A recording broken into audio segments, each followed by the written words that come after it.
వడ్లు దున్నక చాలా రోజులవుతుంది. అమ్మ వాళ్ళ ఇంట్లోనే కాదు, మా ఇంట్లో కూడా చాలా పొలం పనులు చేసేవాళ్ళం. కాకపోతే పెళ్ళైన తర్వాత అవన్నీ తగ్గిపోయాయి. ఇక్కడైతే నేను కూడా వడ్లు దున్నేస్తున్నాను. చాలా రోజులవుతుంది కదా, ఎందుకు ట్రై చేయకూడదు అనేసి ట్రై చేశాను. వచ్చిన పనే కదా, ఈజీగా చేసేసాము. ఈ విధంగా అయితే వడ్లు దున్నేసాము. మ్యాచర్ వచ్చేంత వరకు వడ్లు ఎండబోస్తూ ఉండాలి. ఎండ వచ్చినప్పుడు, లేదు అంటే కుప్ప చేయాలి వర్షం వచ్చినప్పుడు.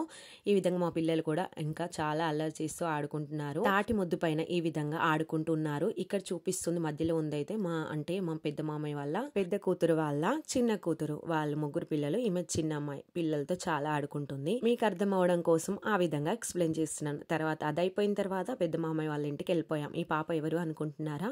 పెద్ద మామయ్య వాళ్ళ కొడుకు వాళ్ళ పాప. పాపతో చిన్న వీడియో చేసుకుందాము అనుకుంటే అస్సలు చూడట్లేదు. నా ఫేస్ ని అలానే మాట్లాడుతుంటే చూస్తూనే ఉంది.